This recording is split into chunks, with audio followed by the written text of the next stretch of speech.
रामू नाम का एक ईमानदार, दयालु और मेहनती लकड़हारा अपनी बूढ़ी माँ के साथ एक छोटी सी झोपड़ी में रहता था। रामू हर सुबह जंगल की ओर निकल पड़ता, वहाँ से लकड़ियाँ काटता और फिर उन्हें गांव के बाजार में बेचकर जो कुछ कमाता, उसी से माँ बेटे का जैसे तैसे गुजारा होता था। उनकी जिंदगी में सुविधाएं कम और चुनौतियां ज्यादा थीं।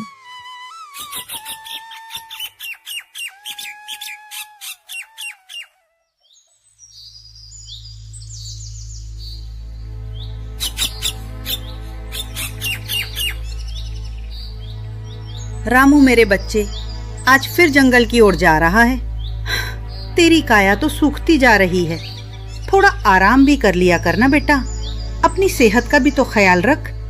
क्या करूं माँ, अपना पेट पालना है तो मेहनत तो करनी ही पड़ेगी। तू चिंता मत कर, मैं जल्दी लौट आऊंगा। और वैसे भी लकड़ी काटने में मुझे अब थकान महसूस नहीं होती। रामू अपनी पुरानी घिसी हुई कुल्हाड़ी उठाता है और रोज की तरह लकड़ियां काटने जंगल की ओर निकल पड़ता है। रामू घने जंगल में अच्छी और सूखी लकड़ियां ढूंढ रहा था। उसे कुछ पेड़ दिखे, उसने कुल्हाड़ी से वार किया और लकड़ियां काटने लगा। लकड़ियां काटते काटते उसकी नजर थोड़ी दूर एक बूढ़े आदमी पर पड़ी, जो मुश्किल से एक छोटी टहनी तोड़ने की कोशिश कर रहा था। ये बुजुर्ग काका थे, जिन्हें रामू अक्सर जंगल में देखता था। काका, क्या बात है?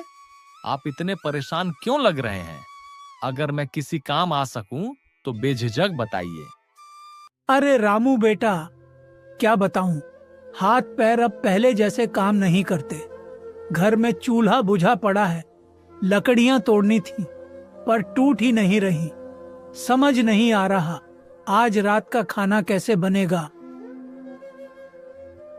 रामू बिना एक पल भी सोचे अपने पास इकट्ठी की हुई, मेहनत से काटी हुई लकड़ियों का एक अच्छा खासा गट्ठर उठाता है और बुजुर्ग काका को दे देता है। काका, आप बिल्कुल चिंता मत कीजिए। ये लीजिए, ये मेरी लकड़ियां हैं, आप इन्हें ले जाइए। आज आपका चूल्हा मेरी लकड़ियों से जलेगा। और हाँ, आज से जब भी आपको जरूरत हो, बेझिझक मुझसे कहिए, मैं आपकी मदद जरूर करूंगा। मेरे रहते आपको कभी कोई दिक्कत नहीं होगी। बुजुर्ग काका की आंखों में आंसू भर आते हैं। वो रामू को गले लगा लेते हैं। उनकी आवाज भर्रा जाती है। रामू बेटा, तू सचमुच भगवान का भेजा हुआ फरिश्ता है। तेरी दयालुता का कोई मोल नहीं। भगवान तुझे हमेशा खुश रखे, तेरी हर मनोकामना पूरी करे। रामू काका की मदद करके मनी मन बहुत खुश होता है। उसे लगता है जैसे आज उसकी दिन भर की मेहनत वसूल हो गई। गांव का बाजार अपनी पूरी रौनक पर है। रामू अपनी पीठ पर मेहनत से काटी हुई लकड़ियों का एक भारी गट्ठर लादकर बाजार में पहुंचता है।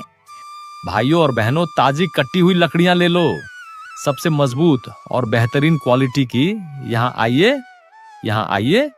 ताजा और सूखी लकड़ियां आ गई हैं। घर जलाने के लिए भी लाजवाब और मकान बनाने के लिए भी बेजोड़। जल्दी कीजिए, भाव भी ऐसे कि दिल खुश हो जाए। लकड़ियां चाहिए? ले लो भाइयों, सीधे जंगल से लाई गई, बेहद अच्छी और टिकाऊ। खाना बनाने के लिए सबसे अच्छे और किसी भी काम के लिए परफेक्ट। मौका हाथ से न जाने दें। बहुत सस्ती दाम में, आइए, ले जाइए। कुछ लोग रामू की आवाज सुनकर उसकी ओर देखते हैं। तभी मुखिया अपने 2 चमचों, चमचा 1 और चमचा 2 के साथ एक अकड़े हुए अंदाज में बाजार में दाखिल होता है। मुखिया की नजर सीधे रामू और उसकी लकड़ियों पर पड़ती है और उसकी आंखों में तीव्र गुस्सा चमक उठता है। वो सीधे रामू की ओर बढ़ता है। ओए रामू, ये क्या गलतफहमी पाल रखी है तूने? मेरे होते हुए तू यहाँ लकड़ी बेचेगा? तेरी इतनी हिम्मत, तुझे शर्म नहीं आती? मुखिया जी, ये मेरी अपनी मेहनत की लकड़ियां हैं। मैंने इन्हें जंगल से काटा है, अपने खून पसीने से। मैं इन्हें खुद बेचूंगा। ये मेरा हक है, मेरा अधिकार। आप कौन होते हैं मुझे रोकने वाले? क्या मैं अपने काम से पैसे भी नहीं कमा सकता अब? हक? तू और हक की बात करेगा? इस गांव में सिर्फ मैं ही लकड़ी बेचूंगा, और वो भी वही जो मैं कहूंगा। सुन, ये सारी लकड़ियां मुझे दे दे, मैं तुझे बढ़िया दाम दूंगा। मेरे पास पहले से ही बड़े बड़े ग्राहक हैं, तुझे कहां धक्के खाने पड़ेंगे। मैं तो तेरी भलाई की बात कर रहा हूं, ना समझ। हाँ रामू, मुखिया जी जो कह रहे हैं चुपचाप मान ले, नहीं तो अंजाम बहुत बुरा होगा। तुझे पता नहीं मुखिया जी का रोब क्या है, वो जिसे चाहें रातों रात बेघर कर सकते हैं। बात मान ले रामू, तुझे क्या लगता है इतनी अच्छी लकड़ियां कहां से आती हैं? ये सब मुखिया जी का इलाका है, उनका बिजनेस है। तू बीच में आकर हमारे काम में अड़चन मत बन। अपना भला चाहता है तो चुपचाप निकल ले। रामू मुखिया और उसके चमचों की ओर देखता है। उसकी आंखों में अब गुस्सैल चमक साफ दिखती है। उसने ठान लिया है कि वो झुकेगा नहीं। नहीं मुखिया जी, मैं अपनी लकड़ियां आपको हरगिज नहीं बेचूंगा। मैंने इन्हें अपने हाथों से काटा है और इन्हें मैं खुद ही बेचूंगा। मैं किसी के एहसान या धमकी के नीचे दब कर नहीं जी सकता। और ये आपका व्यापार नहीं, ये मेरी माँ की रोटी है, मेरी ईमानदार मेहनत की कमाई है। मुखिया का चेहरा गुस्से से लाल हो जाता है। वो रामू के आंखों में सीधे घूरते हुए देखता है। क्या बोला? तू मेरी बात नहीं मानेगा? तुझे अभी भी नहीं पता मैं कौन हूँ? इस गांव का मुखिया हूँ मैं, और इस गांव में मेरी मर्जी के बिना एक पत्ता भी नहीं हिलता। समझ गया? तुझे क्या लगता है तू मुझसे बच जाएगा? आप मुखिया हैं, पर मैं भी इंसान हूँ, और हर इंसान को अपनी मेहनत का फल खुद कमाने का हक है। आप मुझे रोक नहीं सकते मुखिया जी। ठीक है रामू, तुझे देख लूंगा मैं। आज तूने मेरी बात नहीं मानी ना? याद रखना, ये गांव मेरा है और यहां सिर्फ मेरी चलेगी। चल चमचों, यहां इस फकीर को अपना तमाशा करने दो। इसे पता चलेगा मुखिया से दुश्मनी का क्या अंजाम होता है। मुखिया और उसके चमचे गुस्से से पैर पटकते हुए वहां से चले जाते हैं। मुखिया एक बार फिर मुड़कर रामू को घूरता है और रामू भी उसे देखता रहता है। बाजार के लोग भी चुपचाप ये सब देख रहे थे। रामू की हिम्मत से हैरान थे। रामू गांव के बाजार से लकड़ी बेचकर जंगल के किनारे किनारे घर की ओर लौट रहा था। सूरज ढल रहा है। तभी उसे थोड़ी दूरी से एक सुनाई देती है। रामू तुरंत उस आवाज की दिशा में बढ़ता है। वो एक झाड़ी के पीछे देखता है और उसकी आंखें एक अति सुंदर दूधिया गोरी गाय पर पड़ती हैं, जिसका एक पैर बुरी तरह से घायल है। अरे, तुझे क्या हुआ मेरी प्यारी? इतनी सुंदर गाय और ऐसे घायल पड़ी है। कौन तुझे इस हालत में छोड़ गया? रामू धीरे धीरे बड़े प्यार से गाय को सहारा देकर अपने घर की ओर ले चलता है। गाय भी रामू के साथ बिना किसी हिचकिचाहट के चल देती है। रामू गाय को अपने घर ले आता है। माँ गाय को देखकर एक पल के लिए हैरान होती है, पर अपने बेटे की दयालुता देखकर उनके चेहरे पर खुशी की चमक आ जाती है। रामू, ये गाय कहाँ से लाया? इतनी सुंदर, ऐसी गाय तो मैंने अपने जीवन में कभी नहीं देखी। पर बेटा, हम इसका पेट कैसे भरेंगे? अपनी तो मुश्किल से गुजारा होता है। माँ, ये जंगल में घायल पड़ी थी, मैंने इसका इलाज किया है। कोई भी बेजुबान जीव अगर तकलीफ में हो तो उसे सहारा देना हमारा धर्म है। माँ, आप चिंता मत करो, भगवान है ना सब देखने के लिए। अब ये यहीं रहेगी हमारे साथ। क्या नाम रखूं इसका? गौरी रख दूं? ये तो गौरी मैया जैसी ही गोरी है। हाँ, गौरी ही सही है, बड़ी प्यारी है। तेरा नेक दिल ही तो है बेटा, जो ऐसी अच्छी चीजें तेरी ओर खींचता है।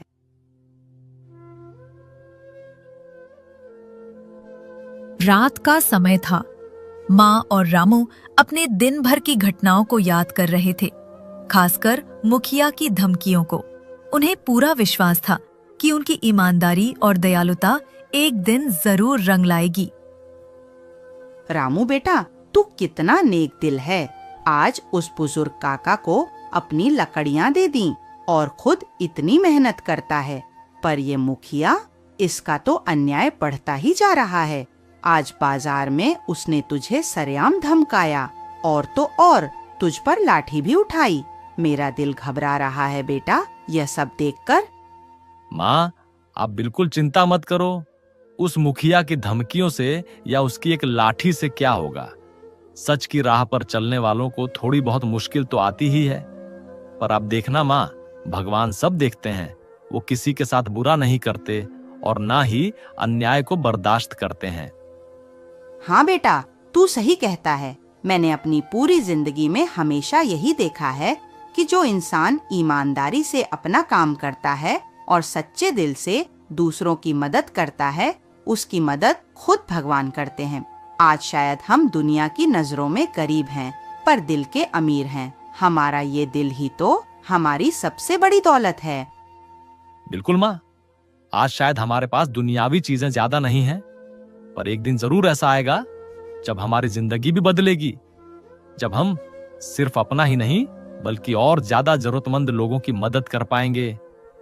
मेरा सपना है माँ कि इस गांव में कोई भी बच्चा अनपढ़ ना रहे, कोई भूखा ना सोए। मैं इस गांव को खुशहाल देखना चाहता हूँ।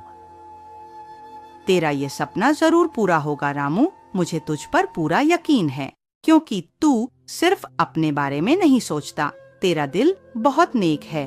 बस ऐसे ही सच्चे रहना, ईमानदारी से काम करते रहना और हमेशा लोगों की मदद करते रहना। भगवान श्री कृष्ण जो गायों और गरीबों के रखवाले हैं, वो हमारी जरूर सुनेंगे। उन दोनों माँ बेटे की हर बात, हर भावना को घर के बाहर बंधी गौरी गाय बड़े ध्यान से सुन रही थी। उसके कानों से कोई भी शब्द नहीं छूटा, जैसे वो सिर्फ सुन ही नहीं रही थी बल्कि हर बात को समझ भी रही थी। अंधेरे में भी उसकी आंखों में एक गहरी समझदारी और भाव दिख रहा था।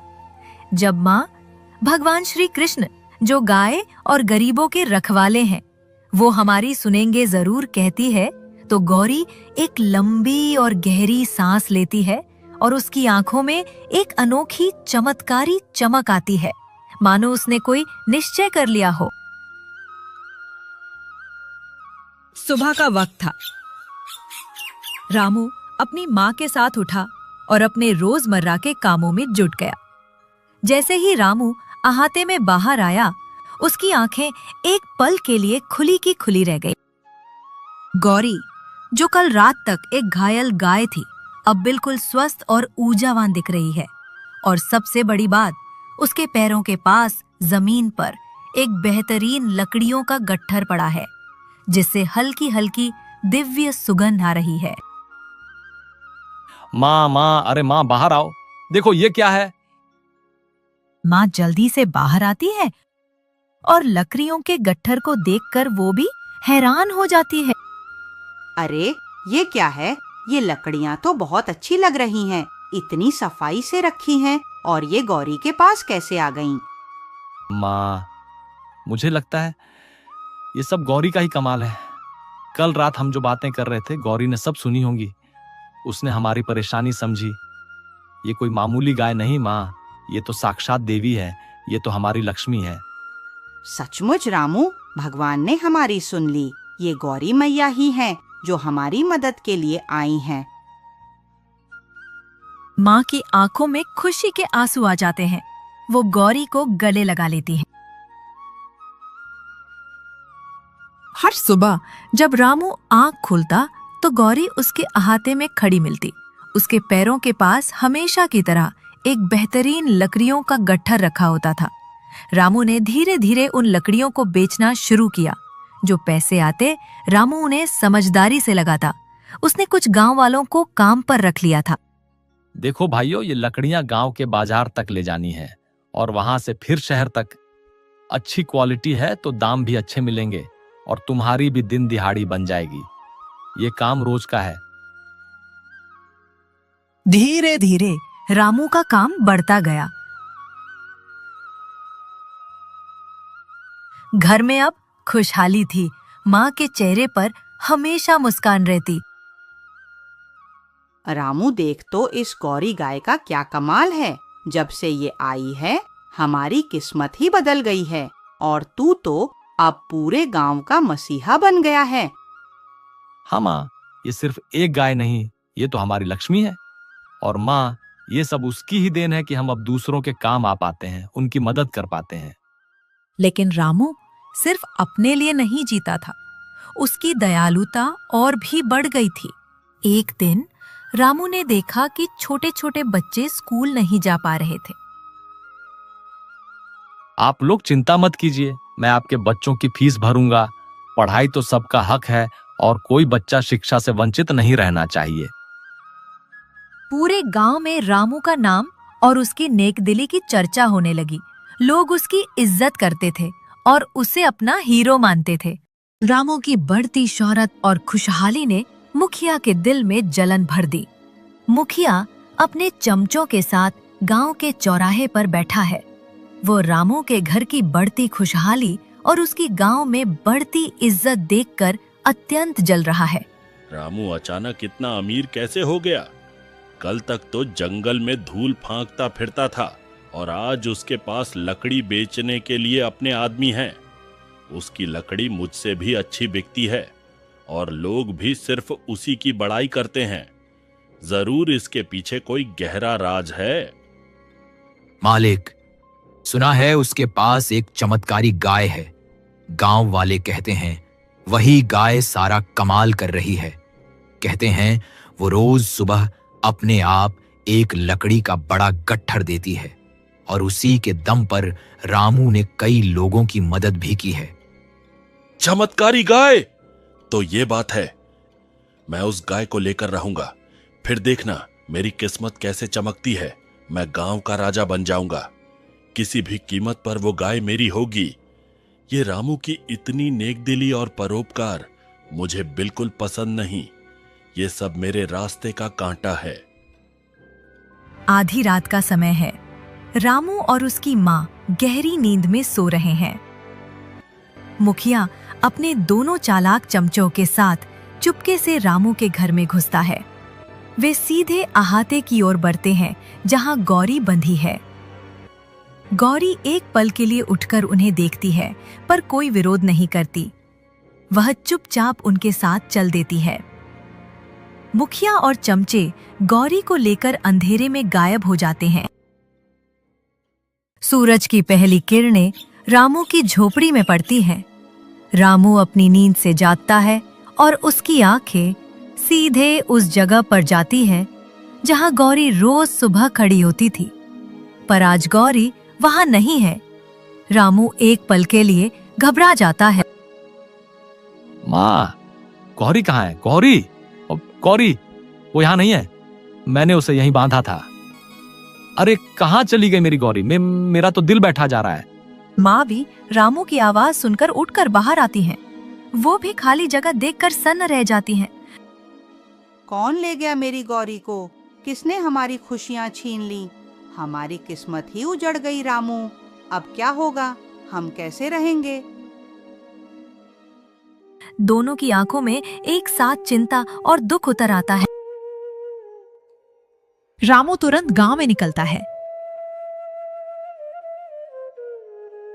वो हर घर का दरवाजा खटखटाता है, हर गली में गौरी को ढूंढता है, पर कोई फायदा नहीं।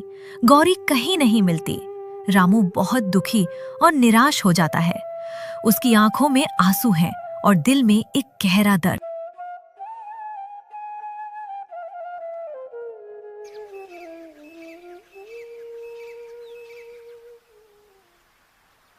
कुछ दिनों बाद रामू अब भी परेशान होकर गौरी को ढूंढ रहा है। तभी उसे वही बुजुर्ग काका मिलते हैं जो जंगल से लकड़ियां लेकर गांव की ओर आ रहे हैं। काका रामू के चेहरे पर छाई उदासी को पहचान लेते हैं। रामू बेटा, क्या हुआ? कई दिनों से देख रहा हूँ तू परेशान है। तुम्हारी वो प्यारी गाय गौरी कहीं दिख नहीं रही। सब लोग उसकी बात करते हैं कि वो कहाँ गई। हाँ काका, गौरी गायब हो गई है। मुझे नहीं पता कौन ले गया और वो कहाँ होगी। मेरी तो पूरी दुनिया ही उजड़ गई है काका। उसके बिना मेरा कुछ भी करने का मन नहीं करता। रामू बेटा, एक बात बताऊं, पर मुझे लगा था कि मेरा वहम होगा। इसलिए अब तक नहीं बताया था। क्या काका, बताइए ना, कुछ भी जो आपको पता हो। परसों मैं लकड़ियां बेचने मुखिया के घर के पास से गुजर रहा था। उनका बाड़ा खुला हुआ था। मैंने अंदर झांका तो मुझे तुम्हारी गौरी दिखी। वो वहीं बंधी हुई थी। मुझे लगा शायद वो कोई और गाय होगी, पर उसकी आंखें, वो तुम्हारी गौरी ही थी बेटा। मेरा मन कह रहा था। मुखिया, ये उसकी ही करतूत है। मैं जानता था कि वो ऐसा कुछ करेगा। मैं अभी अपनी गौरी को लेकर आता हूं, मैं उसे नहीं छोड़ूंगा। रामू तुरंत मुखिया के घर की ओर तेजी से दौड़ता है। बुजुर्ग काका भी उसके पीछे पीछे जाते हैं, चिंता और उत्सुकता से। अरे ये क्या बकवास है? यह तो बस एक मामूली गाय है, कोई चमत्कारी गाय वाय नहीं।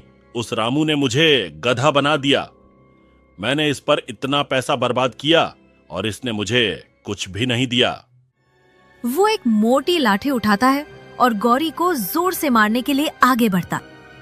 रामू हाफता हुआ वहां पहुंचता है।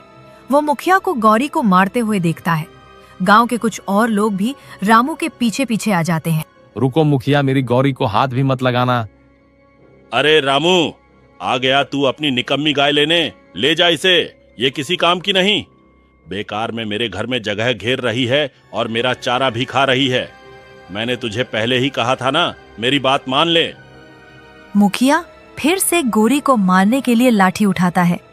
रामू बिना सोचे समझे बिजली की तेजी से गौरी के सामने खड़ा हो जाता है। अपने शरीर से गौरी को पूरी तरह से ढक लेता है। मुखिया की लाठी सीधे उसके कंधे पर लगती है। मुखिया की लाठी रामू के कंधे पर इतनी जोर से लगती है कि हड्डी टूटने की आवाज आती है।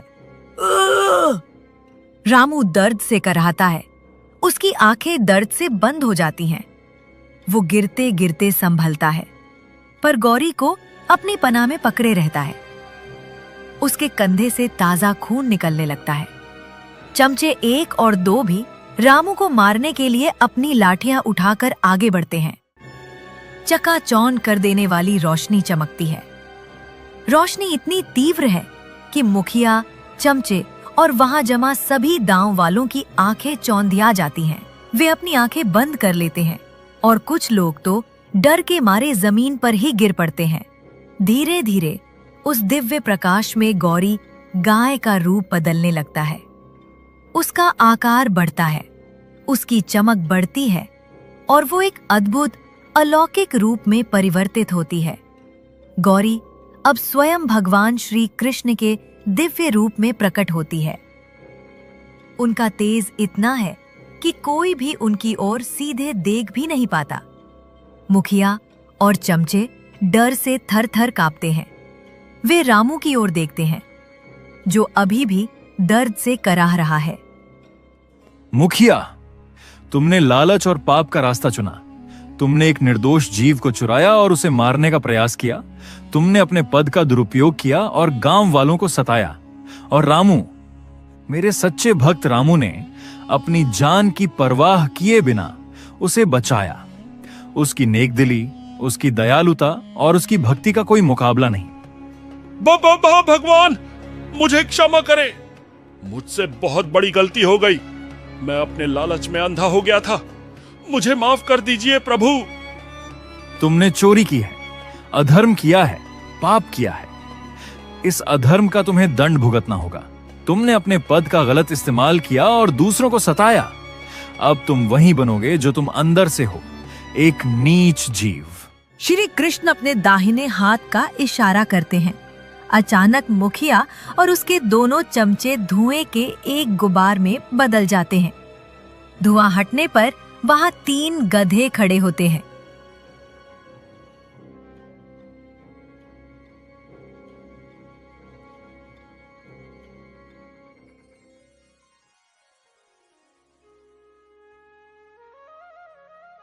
रामू, तुम ईमानदार, दयावान और सच्चे दिल के इंसान हो। तुमने निस्वार्थ भाव से एक बेजुबान जानवर की मदद की और अपनी जान दांव पर लगाकर उसे बचाया। तुम्हारी भक्ति और नेकदिली से मैं अत्यंत प्रसन्न हूं। आज से तुम्हारा जीवन खुशियों और समृद्धि से भरा होगा। प्रभु, आपका कोटि कोटि धन्यवाद। आपका आशीर्वाद ही मेरे लिए सबसे बड़ा धन है। आपने मेरी और मेरी माँ की सूनी दुनिया में फिर से खुशियां भर दी हैं। मैं आजीवन आपका एहसानमंद रहूंगा। याद रखना रामू, ईमानदारी और दयालुता से बढ़कर कोई धन नहीं। सच्चे मन से किया गया हर नेक काम हमेशा मीठा फल देता है। तुम ऐसे ही परोपकारी बने रहना। श्री कृष्ण अपने दूसरे हाथ का इशारा करते हैं। रामू के घर के पास जमीन से सोने और रत्नों से भरा एक बड़ा घड़ा बाहर आता है, जो सूरज की रोशनी में जगमगा रहा है। धीरे धीरे श्री कृष्ण का दिव्य रूप धुंधला होने लगता है और वे आकाश में विलीन हो जाते हैं। पीछे रह जाते हैं रामू और उसकी माँ, जिनके पास अब अपार धन है, और मुखिया तथा उसके चमचे, जो अब गधे बन चुके हैं, अपनी गलतियों का परिणाम भुगतते हुए।